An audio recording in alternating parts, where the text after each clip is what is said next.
Hello friends, आज का जो हमारा टॉपिक है वो मॉडर्न हिस्ट्री का टॉपिक है।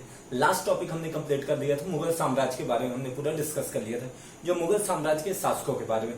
आज का जो हमारा टॉपिक है वो है भारत में विदेशी शासकों का आक्रमण, कि कौन कौन से विदेशी शासक थे जिन्होंने भारत में आक्रमण किया था। तो उसमें एक नादिर शाह था और दूसरा अहमद शाह था, दो विदेशी शासक थे। तो आज का जो हमारा टॉपिक है डिस्कशन रहेगा वो नादिर शाह रहेगा, कि भारत में नादिर शाह का आक्रमण, कि नादिर शाह का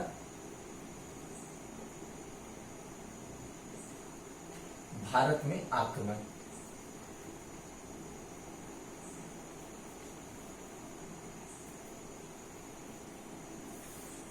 नादिर शाह का भारत में आक्रमण। तो अगर नादिर शाह का भारत में आक्रमण से पहले सबसे ज्यादा जरूरी ये जानना है कि नादिर शाह था कौन, तभी आप उसके बारे में कि वो भारत में किस प्रकार आक्रमण किया और क्या उसकी मंशा थी, वो सब चीज आप बाद में जानेंगे। पहले आपको ये जानना जरूरी कि नादिर शाह था कौन। तो नादिर शाह कौन था? फारस का शासक था, जो फारस देश था वहां का शासक था। इसे ईरान का नेपोलियन भी कहा जाता है। नादिर शाह क्या था? नादिर शाह फारस का शासक था, फारस का शासक था। इसे ईरान का नेपोलियन भी कहा जाता है, ईरान का नेपोलियन भी कहा जाता है। यह क्वेश्चन बन सकता है कि ईरान का नेपोलियन किसे कहा जाता है, तो ईरान का नेपोलियन कहा जाता है नादिर शाह को। फिर आखिरकार अगर हम देखें नादिर शाह के आरंभिक जीवन के बारे में, कि नादिर शाह ने कैसे अपना जीवन स्टार्ट किया, तो नादिर शाह के आरंभिक जीवन के बारे में पता चलता है कि उसने गडरिये अथवा चरवाहे के रूप में अपना जीवन स्टार्ट किया था, यानी आरंभ किया था। वो शुरुआत में एक गडरिया या चरवाहे के रूप में अपने जीवन का आरंभ किया था। और भारत की अपार धन संपत्ति को देखकर वो उसके ऊपर आकर्षित है और धन को लूटकर लेके जाना चाहता था। क्या था कि इससे पहले भी विदेशी शासक आए थे जिन्होंने भारत पर आक्रमण किया और यहाँ के विदेशी धन को, यहाँ के धन को लेकर वो चले गए। तो यही नादिर शाह भी चाह रहा था, क्योंकि इससे पहले चाहे मुगल एम्पायर हो, चाहे दिल्ली सल्तनत हो, या कि प्राचीन काल में जिन्होंने आक्रमण किया था, तो उन सब की मंशा क्या थी कि यहाँ के धन को लूटना था। लेकिन एक तरीके से देखा जाए तो डिफरेंस ये था कि जैसे मुगल एम्पायर हो गया, या कि दिल्ली सल्तनत हो गया, या कि फिर प्राचीन काल में आप शक ले लीजिए या कि हुड़ ले लीजिए, तो ये सब क्या थे, ये यहाँ पे आए और यहीं के फिर रह के बस के रह गए, कि यहाँ पर इन्होंने अपना साम्राज्य स्थापित किया और साम्राज्य का विकास किया। लेकिन जो नादिर शाह यहाँ पे कोई साम्राज्य, अपना फारस का शासक यहाँ पे शासन नहीं फैलाना चाहता था, वो सिर्फ यहाँ के धन को लूटकर लेके जाना चाहता था। तो जो नादिर शाह था भारत के धन को लूटना चाहता था।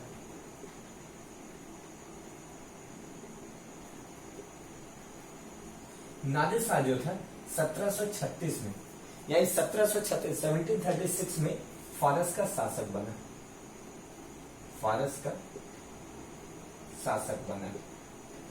यानी 1736 में नादिर शाह फारस का शासक बना और 1739 में इसने भारत पर आक्रमण किया,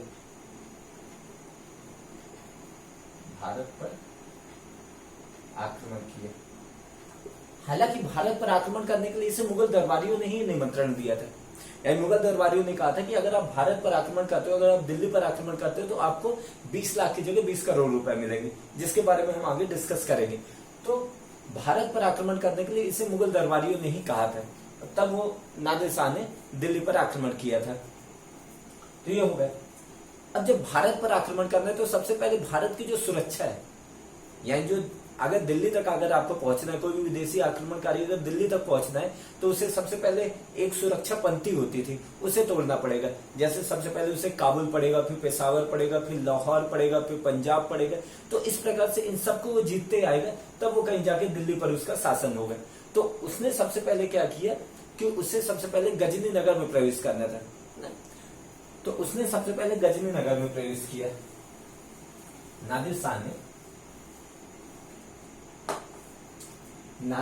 11 जून 1738 को गजनी नगर में प्रवेश किया, यानी गजनी नगर में उसने 11 जून 1738 को प्रवेश किया और 29 जून 1738 को काबुल पर उसका अधिकार हो गया। नादिर शाह का काबुल पर अधिकार हो गया। काबुल का जो शासक था, काबुल का मुगल शासक था, मुगल शासक नासिर खां।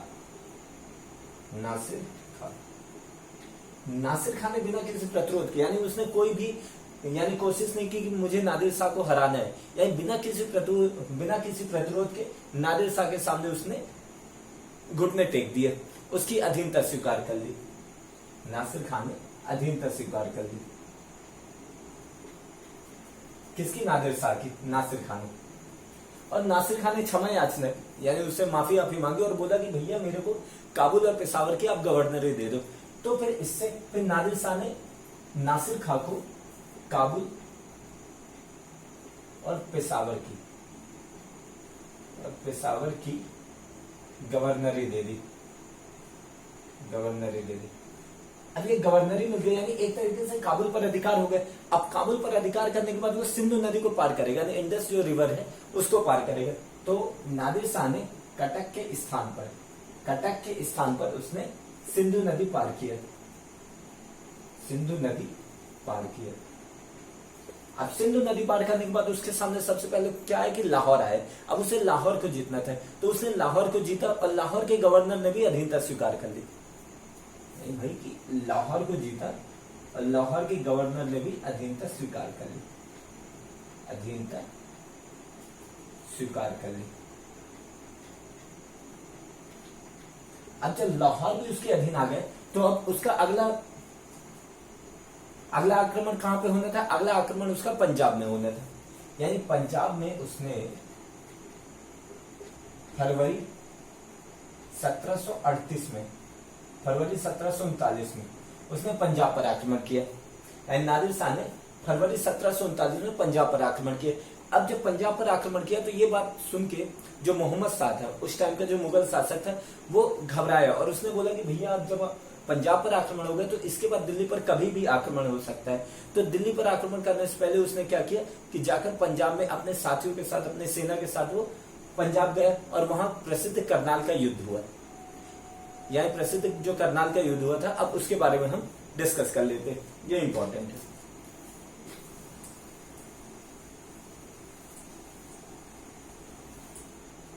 इसके बाद हुआ प्रसिद्ध करनाल का युद्ध। करनाल का युद्ध हुआ था 24 फरवरी 1739 को। यानी 24 फरवरी 1739 को करनाल का युद्ध हुआ था। अब करनाल का युद्ध जो हुआ था,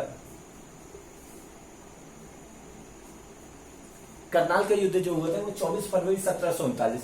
तो इसके बारे में पूरा हम डिस्कस कर लेते। तो नादिर शाह के आक्रमण से, कि भाई नादिर शाह का आक्रमण हो गए, तो नादिर शाह के आक्रमण से घबराकर मोहम्मद शाह 80,000 की सेना लेकर तथा अपने कुछ साथियों को लेकर, जिनमें निजामुल मुल्क थे, कमरुद्दीन था और खाने खाना था, ये सबको साथ लेकर आक्रमणकारियों से मुकाबला करने के लिए, उनसे टक्कर लेने के लिए निकल पड़ा करनाल की ओर, पंजाब की ओर। और साथ में उनके साथ में आ गए शहादत खां भी आके मिल गए। यानी नादिर शाह के आक्रमण से घबराकर, नादिर शाह के आक्रमण से घबराकर मोहम्मद शाह ने क्या किया? 80,000 की अपनी सेना लिया। 80,000 की सेना लिया प्लस 80,000 की सेना लिया और इसके अलावा कमरुद्दीन को साथ में लिया प्लस निजामुल मुल्क भी साथ हो गए और खाने खाना, यानी ये तीनों के साथ मिलकर उसने पंजाब पर आक्रमण किया करनाल के युद्ध में आक्रमणकारियों से। और इसके साथ ही शहादत खां भी आकर इससे मिल ली हो गया। शहादत खां भी आकर मोहम्मद शाह से मिल लिया। ये दोनों के बीच युद्ध हुआ जिसे हम करनाल के युद्ध के नाम से जानते हैं। लेकिन ये युद्ध 3 घंटे तक ही रहा। यानी करनाल का युद्ध जो था सिर्फ 3 घंटे तक चला, क्योंकि मोहम्मद शाह की सेना 3 घंटे के अंदर ही हार गई थी। यानी ये युद्ध सिर्फ 3 घंटे तक चला और 3 घंटे के अंदर खाने खाना जो था वो मारा गया।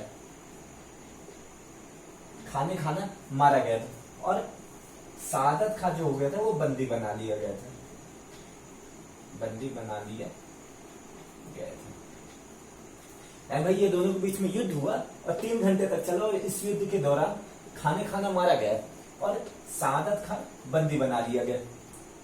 अब जब युद्ध का कोई परिणाम नहीं निकल, यानी युद्ध का जब परिणाम निकल गया, तब उसके बाद निजामुल मुल्क ने, जो निजामुल मुल्क थे जिन्हें बाद में निजाम के नाम से जाना जाता है, तो निजामुल मुल्क ने क्या किया, निजामुल मुल्क ने नादिर शाह और मोहम्मद शाह के बीच, दोनों के बीच मध्यस्थता स्थापित करने की कोशिश की, दोनों के बीच में मीडिएटर बनने की कोशिश की ताकि किसी प्रकार का समझौता हो जाए। और दोनों के बीच मीडिएटर का काम किया निजामुल मुल्क ने और दोनों के बीच समझौता भी हो गया, यानी नादिर शाह और मोहम्मद शाह के बीच समझौता हो गया। और समझौते में ये कहा गया कि मोहम्मद शाह नादिर शाह को 20 लाख रुपए देगा और दोनों के बीच समझौता हो गया। अब मोहम्मद शाह इससे प्रसन्न हुए, निजामुल मुल्क से मोहम्मद शाह प्रसन्न हुआ कि भाई नादिर शाह के साथ जो भी हमारा समस्या थी उसको इसने समझौता कर दिया। तो फिर निजामुल मुल्क को प्रसन्न होकर मोहम्मद शाह ने मीर बख्शी का पद दे दिया।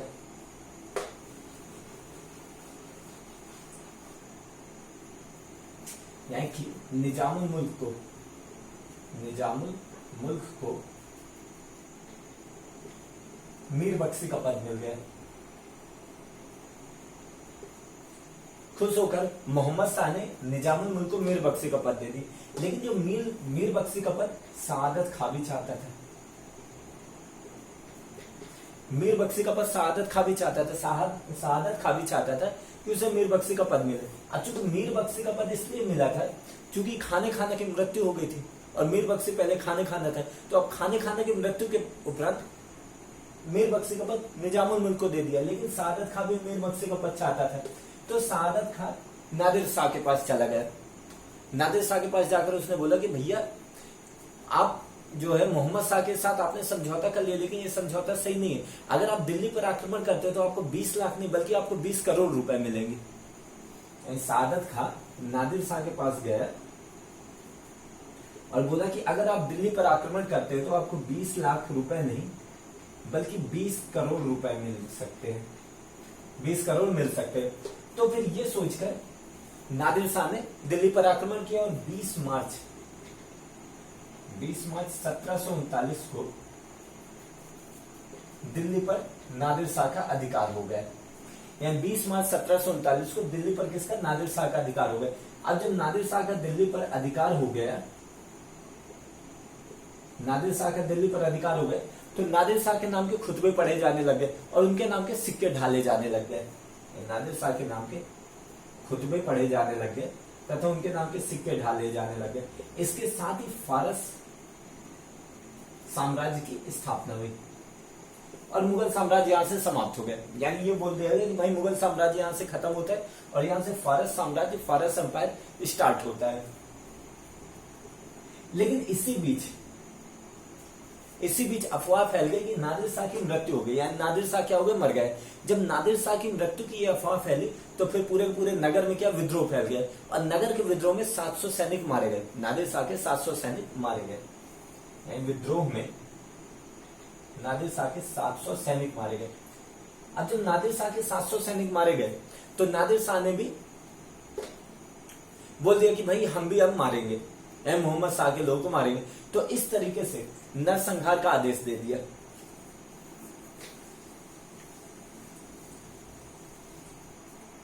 इस तरह से नादिर शाह ने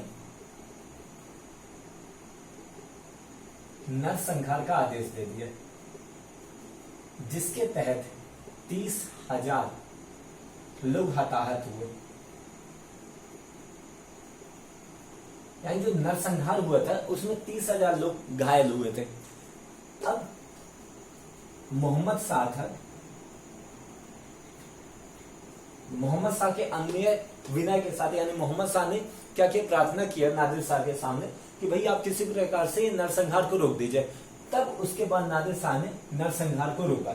अब जब नरसंहार को रोका तो उसके बाद फिर दोनों के बीच में समझौता शुरू हुआ और दोनों के बीच में समझौता में नादिर शाह को बोला गया कि भाई ठीक है, नादिर शाह ने मोहम्मद शाह को बोला कि भाई मैं आपको अपना शासन लौटा देता हूं, आपका शासन। उसके बदले में नादिर शाह क्या था, दिल्ली में 57 दिन तक रुका था। दिल्ली में 57 दिन 57 डेज तक रुका था। और जब वापस गया तो उसने 3 चीजों को लिया था। एक तो कोहिनूर हीरा, कोहिनूर हीरा, तख्ते ताउस और खजाना। यानी कोहिनूर हीरा और तख्ते ताउस और खजाना लेकर यहां से चला गया था नादिर शाह। और साथ ही मोहम्मद शाह ने अपनी पुत्री का विवाह नादिर शाह के पुत्र, जो नादिर शाह का बेटा था, नसरुल्लाह मिर्जा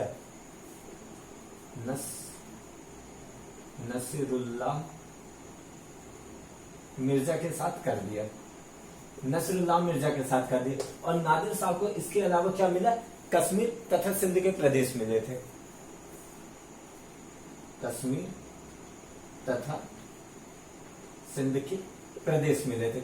अब जब नादिर शाह को कश्मीर तथा सिंध के प्रदेश मिले तो उसके बाद फिर नादिर शाह ने मोहम्मद शाह को यहाँ का शासक बना दिया फिर से, और बोला कि भाई अब आपको सिक्के ढालने के तथा खुतबा पढ़ने के आपको अधिकार है। इस तरीके से जो फारस शासन था, जो कुछ समय के लिए स्थापित हुआ था, वो फिर से समाप्त हो गया और मुगल साम्राज्य फिर से स्थापित हुआ।